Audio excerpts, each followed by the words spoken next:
think one of the biggest problems with Gen Z right now and why we can't find partners or relationship is because of the way the dating scene works. What I mean is, we automatically assume the word dating means you are together, boyfriend and girlfriend, girlfriend, girlfriend, boyfriend, boyfriend, they, them, and they, them, like whatever the fuck. However, that is not what dating is. And it actually pains me so much that I have to attribute a label to everything. I hate it so much. And like for me, I'm aware of what my problems are. I hate when my partner texts me. I don't want you to text me. Why are you texting my fucking phone? You are not my friend. Don't text me. I would rather you call me at the end of the day if we can't see each other. Or like if you do text me, just be like, hey, what are you doing later? Nothing. Okay, let's hang out. Okay, fine. That's it. That is it. That will be the extent of our conversations. Bro, she literally just described a situationship and called it her ideal relationship. No texting, no effort, just exist near me occasionally? That's not low maintenance. That's someone who doesn't actually want a relationship. She wants the feeling of having someone without doing the work of keeping them.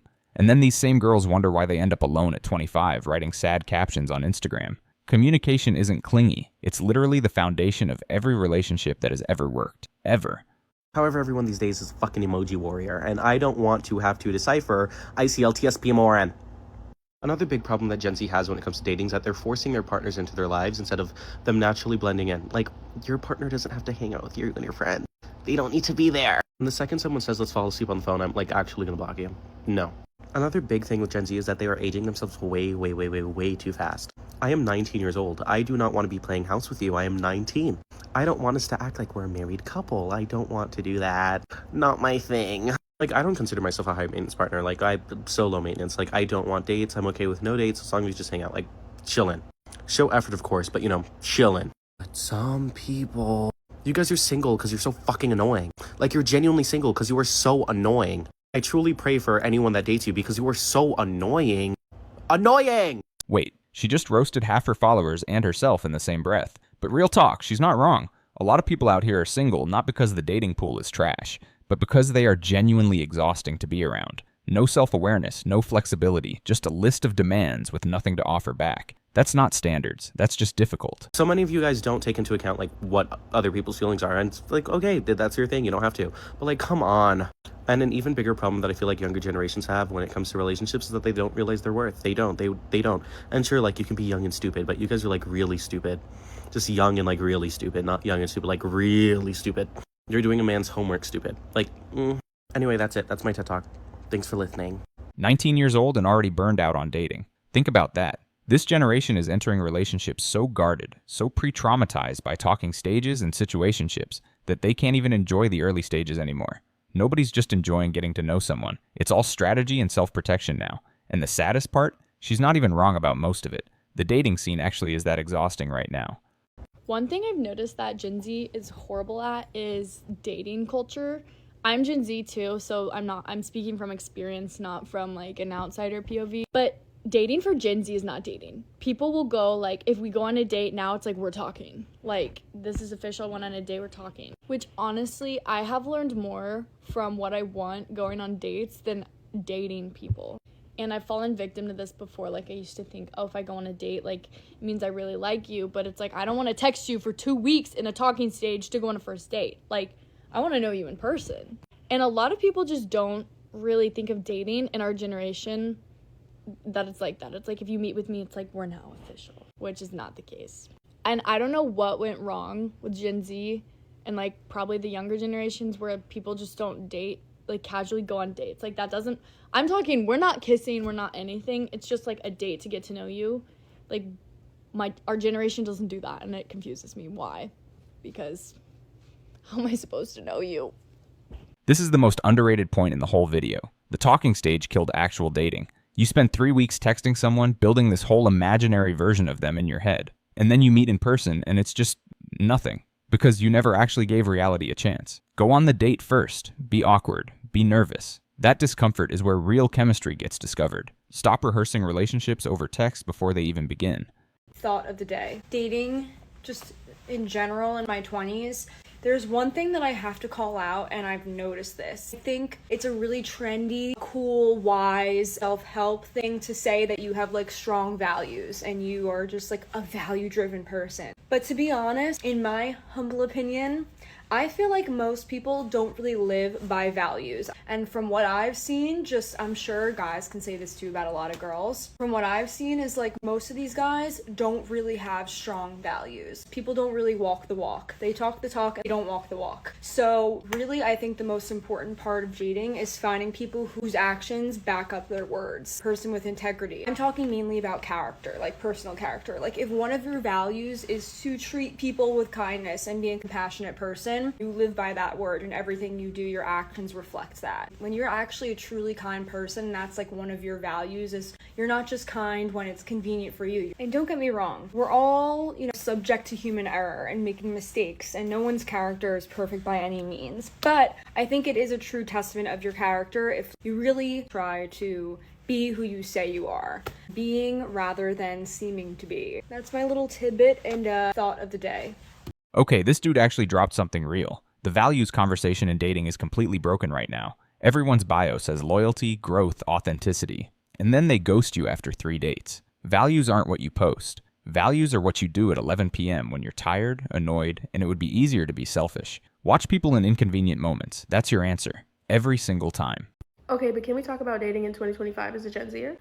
Because why is everybody just trying to meet people on dating apps? Or if you meet them on Instagram, they're just fucked up. Everybody just wants to fuck. I don't know what it is, but everybody just wants to fuck. There's genuinely no deep connection happening. There's genuinely no bonds being formed. There's genuinely no marriage in sight. Like, what's going on? I don't know about y'all, but I don't care that it's fucking cuffing season. I don't care that it's fucking winter, okay? The men out here are fucking trash. Nobody's trying to settle down.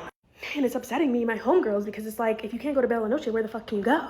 I've been seeing a lot of videos about the Gen Z loneliness epidemic, how we're too easy to cut friends off. We don't want to be inconvenienced for the sake of community. Even with the discourse about your friend cheating on their significant other, like, would you rat them out, blah, blah, blah. And I think all these conversations are just very telling of the Gen Z culture when it comes to friendships. And the biggest issue I just keep seeing is that so many of us are so fixed on the idea that there's good and bad and not an in-between.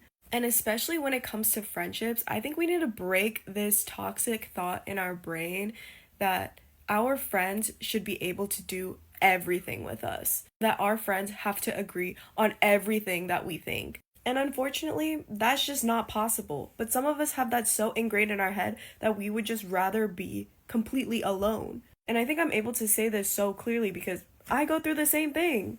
Just going back on like the friend cheating discourse, like there are just so many different situations you have to consider when you decide to either cut your friend out, distance yourself from your friend, or rat them out to their significant other. Like we are way too quick to think, well, this happened, so I'm gonna do this. Like no, when something happens, you have to think about why it happened, where it happened, who it happened to, how it happened. And based on those things, people's answers will be different. But we as people are too hyper fixated on someone's answer being different that we immediately think that they're morally corrupt. Even with like a basic question of like, should you live with your friends? I feel like everyone always has like a go-to one or the other answer. Like I think it's super close-minded to think I would never be roommates with my friends. Just as I think it's super delusional to think I would be perfect roommates with all of my friends. When the most reasonable answer should be I would be roommates with my friends that are most compatible with my lifestyle. Or even a really big one is like, should you start business with your friends? Should you work with your friends? Literally same shit. I think it's super close-minded to think, oh, I would never work with my friends professionally. I think it's just as delusional to think, well, if I started a business with any of my friends, it would all go well. And I feel like we all should be able to say, I would be open to working with my friends if we're compatible on a work ethic and business level. But no, we just end up having such stupid conversations and discourse when like a lot of this shit is just gray area. Like we refuse to see the gray between the black and white, you know? And this also just has to do with like having empathy and grace for the people you care about. And I can't help but think it has to do with something where we're so detached on social media, also with COVID, just like a bunch of other things that is just like not allowing us to be normal towards people. Hey, do you think romance is dead? How much time do you have? Let me explain. Number one, romance has been commodified and optimized to death. Dating today feels like a marketplace. We advertise ourselves, we try to become more marketable, and we pay a premium just to find better options. Are you ready for number two? Come on. killed emotional risk. We're afraid to catch feelings, we're resistant to vulnerability. We want romance, but only if it's on our terms. Neatly fulfilling our unrealistic checklist and catastrophizing normal relationship discomfort as a reason to leave. Number 3, hyper-individualism. Romance, like religion, requires faith. It asks for sacrifice, not strategy. In a world that celebrates radical independence, we've come to believe that we must fully self-actualize before we've even considered love.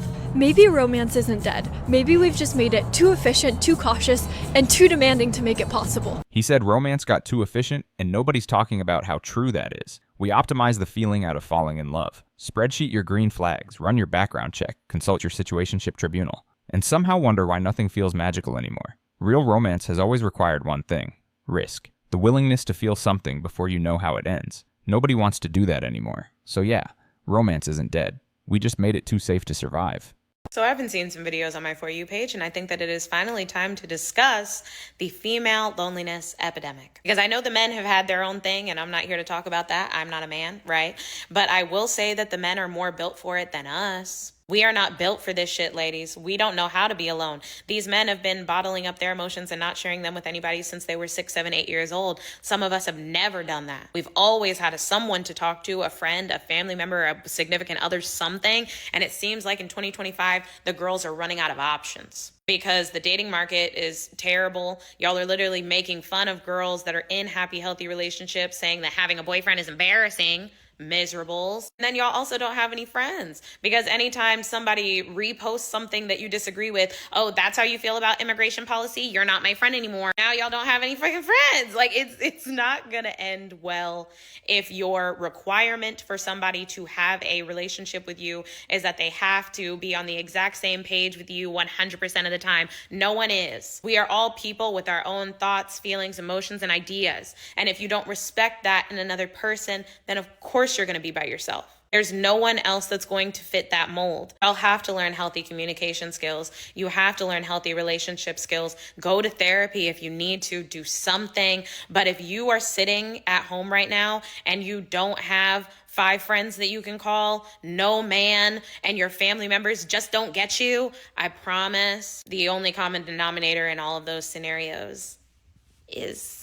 So it's no secret that Gen Z is going through a huge loneliness epidemic, and a large part of it has to do with the language when it comes to our relationships and the relationship that we have with ourselves, and this idea of not owing anyone anything. Relationships are becoming extremely transactional. People are interviewing people when it comes to dating, and no one is ready to commit because Gen Z is so obsessed with this idea of setting standards and boundaries, so much so that if you cross them or if you don't quote unquote respect them, you are out of the picture, you are cut off, and that is putting us all in a position where we as a society will not continue. You see this through the normalization of situationships. You see this through the normalization of cutting people off at any minor inconvenience, and Gen Z embracing that is going to be a very big issue for us in the future. This is the one that actually hurts to hear. We turned emotional unavailability into a personality. Cutting people off became a flex. Situationships became normal. And now an entire generation is sitting alone in their apartments wondering why connection feels impossible, while actively rejecting every person who tries to get close. You cannot want deep love and also refuse to be inconvenienced by another human being. Those two things cannot coexist. Pick one, because right now a lot of people are choosing comfort and calling it self-respect, and it's going to catch up. Because the very attitude that we are embracing right now is very similar to that of the boomers. And I don't want to be a boomer. So treat others with respect, have manners for each other, and hold space for one another. Why men are saying no to marriage.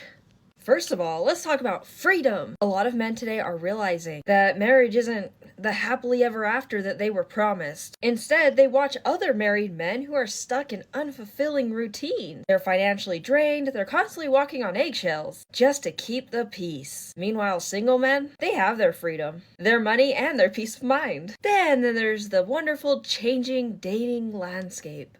Modern dating has made commitment more risky than ever, with hookup culture, social media attention, and dating apps giving women endless options. A lot of men just feel like marriage overall is an outdated contract that doesn't benefit them in any meaningful way. Why would he want to commit to a woman that might be keeping her options still open or out there playing the game still? And then what? She cheats on him? There's really no penalty for cheating in your marriage. So he's supposed to just let that happen and then she leaves and takes half? I don't think so. Relationships in this generation are whack. Like, what do you mean you're gonna ask for my Snapchat me for like 3 months straight, and then be like, oh, sorry, I'm not ready for a relationship? What do you mean you're gonna focus on yourself, but like lead me on for almost half a year? Like, the fuck?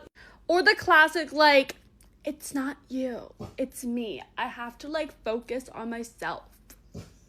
So why even talk to me for like a couple months, acting all interested, and then all of a sudden the next day you're like, go bye. Like, y'all boomers want us to get married and have kids. Not in today's society. Absolutely not. We can't even take care of our own mental health. And then y'all want us to date people? Like, it's hard. It's slim pickings. Or you just find a really good man like I did, which, like, bless his heart. But, like, it took me a while to find that man. It took me a very long time. Because talking stages nowadays act like, 7-8 months. And then they're like, oh, no, I need to take a break. Get the fuck out of here.